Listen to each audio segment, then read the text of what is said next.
Итак, приветствую вас на моем канале. Сегодня мы будем начинать игру. Но прохождение игры, я не знаю, будет ли оно или нет, но Before I go shaking my tits обычно for the такое, press, как I'd like to говорят. go see how the professionals do it. Это, короче, история про одного копа. Some might say the chief of police has no business in an institution like this, but in fact it's the quietest and safest place in town. You won't run into any reporters, nobody gets into any fights, nobody drinks too much, nobody even raises their voice. The place is owned by an elderly gentleman who knows how to keep things under control. That's why I never invite my friends here. I wanted to make an exception for my 60th birthday, but most of my colleagues are young enough to be my sons, and they'd rather just hire prostitutes. Why stare at some boobs when you can take the whole package for yourself? But there's none of that in our club. Even looking too long is considered indecent. You can get an occasional glimpse, like by accident. The rest of the time you just pretend that you're immersed in conversation, or just come by for a drink.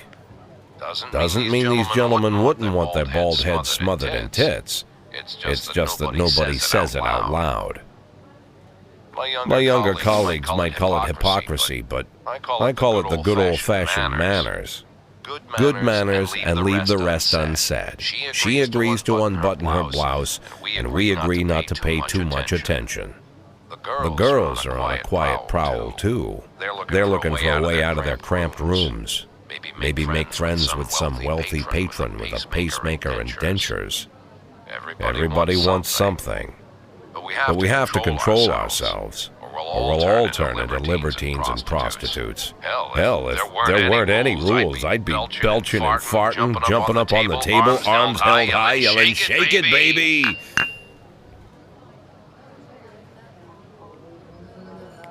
No idea how I got so barbaric. Вот, Cheese is the police.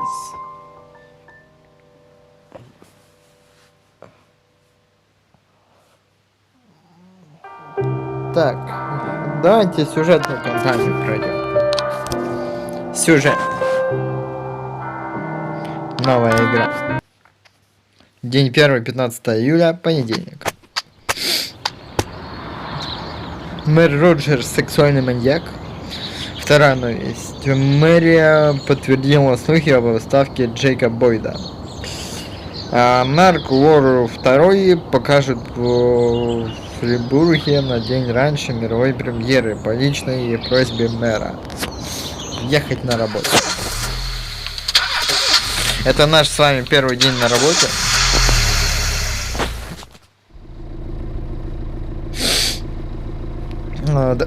Давненько я хотел снять эту игру, но как-то... В детстве мой отец всегда говорил мне перед сном, что если закрыть глаза и не открывать их достаточно долго, все демоны уйдут. А вчера мне исполнилось 60, но я до сих пор пользуюсь этим советом, не потому что я слишком сентиментален и хочу сохранить память об отце. Просто я так не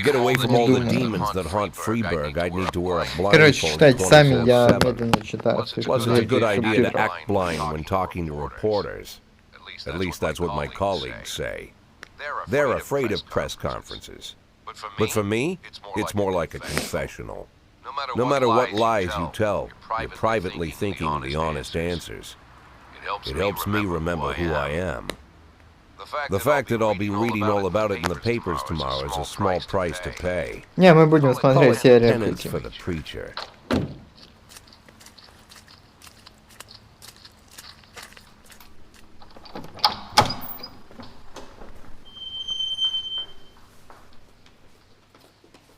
This is the first time I'm afraid of those answers my mind has given me. Not because I'm mad I'm losing my job. Though it's true, I'm mad as hell. Not because I subconsciously blame everyone else. Though I damn sure do blame them. And don't even ask me what my next move is. I can't imagine. But even that doesn't scare me. The worst thing is, I know I'm gonna have to do something. I'll be damned if I know how far I'll go. I may have a lot of vices, but predictability isn't one of them.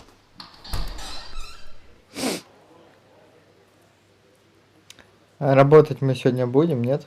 I learned a long time ago how to drive away the swarming demons. But what do you do when they're trying to rip your soul from your skin? Shutting my eyes tight as I can. The best solution remains the same. Play blind. I just hope the reporters think I was blinded by the camera flash.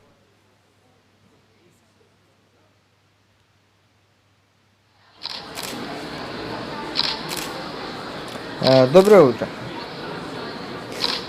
Вчера мэр официально объявил ваши отставки. Это стало для вас сюрпризом или вы знали заранее об этом? Мэр обсуждал со мной.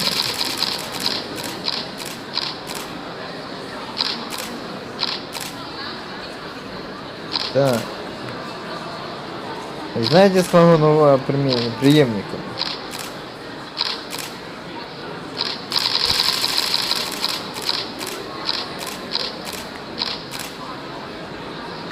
Ну вот так вот.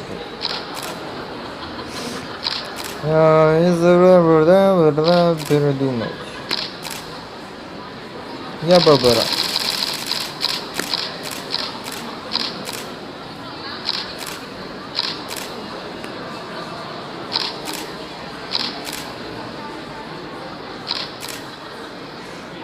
Дальше. Следующий вопрос.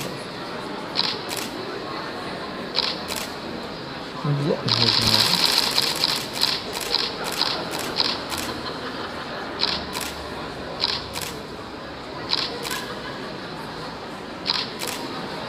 Дальше.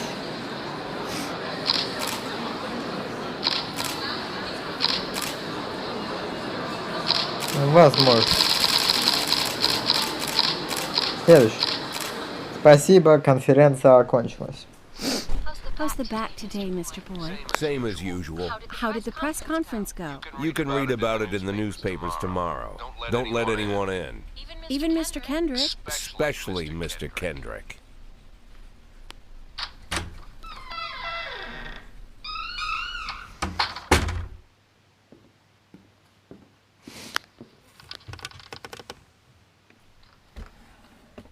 Таблеточки.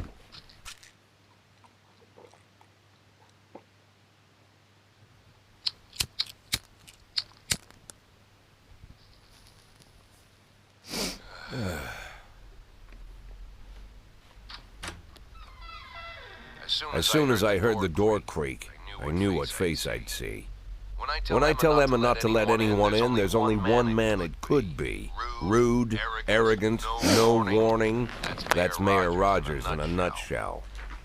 White summer shoes, white socks, white shorts, white polo shirt, and the white smile of a hungry shark. Mayor Rogers enters every room like he owns the place. Even the floorboards under his feet sound like they're creaking an apology. He never shied away from the odd corruption scheme. It's like the devil walks behind him. In the movies, the villains controlling the city play golf with the judges. Rogers plays tennis with them instead. That's about the only difference. Jack, I was hoping to catch you after the press conference. You ran away so quick. There's no smoking at City Hall. No reason for me to hang around. Well, this morning I signed a ban on smoking in all public buildings. Soon you won't be able to smoke here either. Soon enough, I won't be here at all. That's what I wanted to talk to you about. The people of the city like you, Jack. The police chief of all people. Don't betray that, Jack. Don't get wrapped up in any schemes. Sit nice and quiet for the next 180 days, and you'll be remembered as a hero. That's the only thing that you still have left. Be the hero. Then how am I supposed to scrape together a retirement fund? You had a million chances to secure a luxury pension, one that even I would have envied, although I've never set aside any money for myself. I'm not planning to retire anytime soon.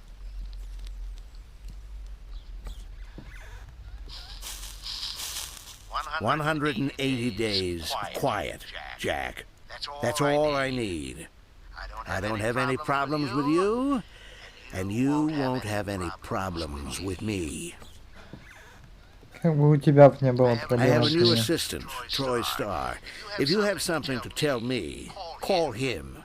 But try not to bother him. He's a busy man. I'll do my best. And quit smoking up the office. One of my friends will be using it soon.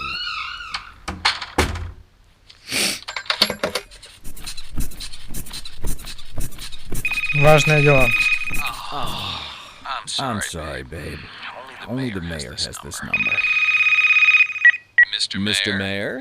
Yeah, is this Troy Starr? Yes? Go fuck yourself, Troy Starr. Лошара. Чекпоинт. Ехать на работу. Надеюсь, сейчас не будет никаких касцен, и я смогу нормально поработать. Cops don't use the police station cafeteria anymore. There's some kind of stigma against sitting shoulder to shoulder with your partners. Everybody just takes snacks from the machines or grabs a meal and hammers it down in the corner like a vulture on a corpse. The main thing? My deputy, Francis Kendrick. Что это такое? Everyone knows Kendrick's days are numbered. Francis didn't say anything, but Так. Хотите получать подсказки о том, как работает игра? Я 60. Начать день.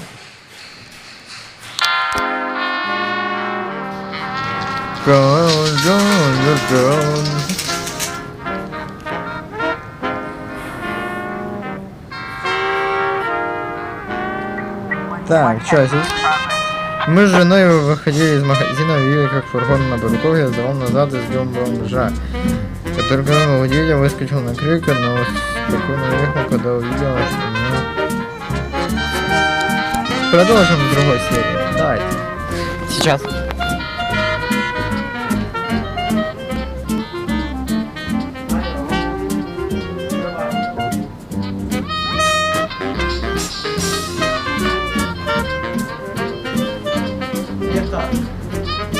Еще минута у меня есть, так что давайте продолжим. Давайте пусть один поедет. Пора. Котик какой-то поехал. Следующий. Администратор сообщил, да, когда я сюда,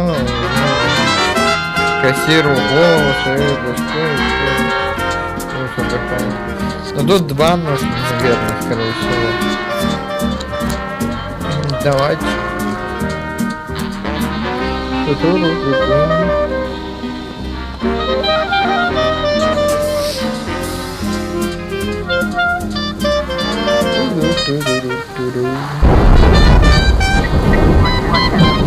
А чё?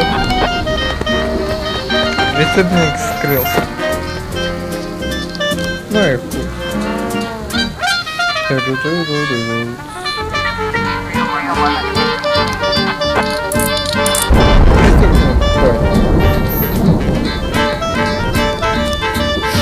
Нормально.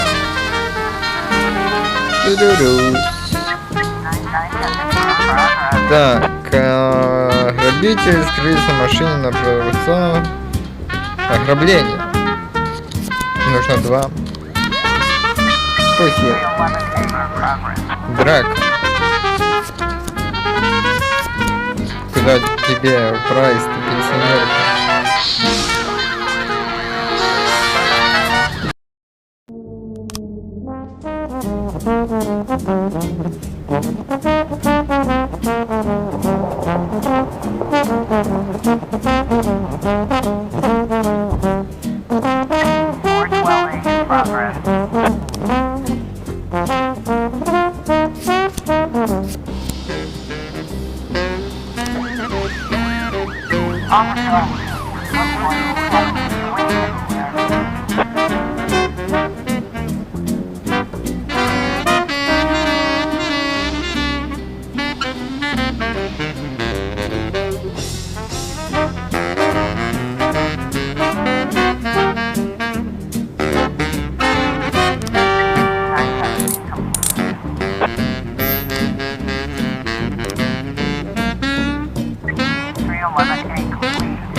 Used to be, when I asked Kendrick to stay late at the office, he liked to grumble and crack wise. Nowadays, he doesn't have the strength for it. Slumped shoulders, blank stare, wrinkled skin. The past few weeks, I don't hardly recognize my old friend. In his younger years, he reminded me of a gallant royal officer in an old Kipling story. Kendrick isn't just crumbling under the weight of the public pressure, but from the shame of it all. Internal Affairs raided the library he inherited from his grandfather, hoping they'd find buckets of cash stashed in the pages. Heard about the look on his face, the fearless policeman standing helpless in horror. I've known Francis for 30 years. The past 20 years he's played loose with the law. And I know that at a certain point every stolen dollar brings more misery than anything else. Probably sounds crazy, but I sympathize with the guy. What can I do? Your friends are your friends, and these are the waters we swim in.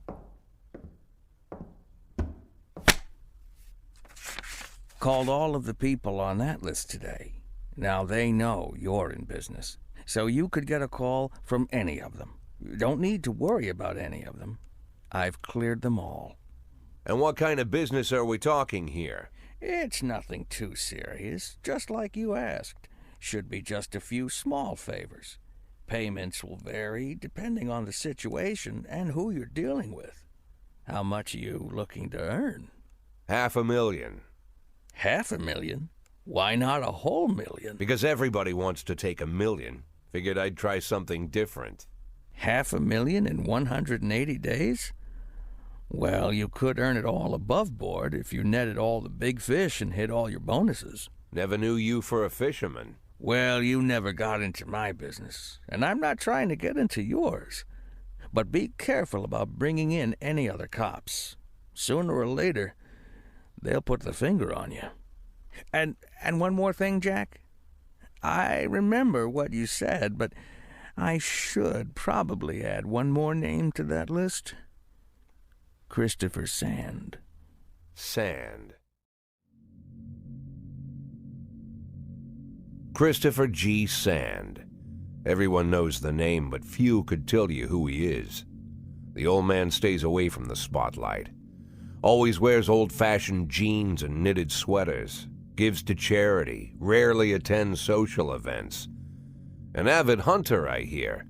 Even dabbles in poetry. You'd never guess he's the head of the oldest and most powerful gang in the city. Goes back as far as his great-grandfather. And Sand is strict about following the old rules. He rarely involves himself in commonplace murders and robberies. Hardly needs to intimidate anyone to get his point across. The people who work for him each have their sphere. They provide protection where needed, even work with the authorities when they want to make a deal. Meanwhile, Sand pulls the strings without getting his hands dirty. People sometimes mistake his quiet approach. A couple years ago, an arms dealer decided to expand its business without asking permission, and his whole family paid the price. In 4 weeks, Sand killed 31 people. Old men, women, even a few teenagers. And Sand's people made sure every paper reported it. Frank, I don't want to hear you say that name again. Jack, please, listen to me. I'm in with these guys. We agreed, Frank. That's not the kind of business I'm into. I don't go there. Never have, never will.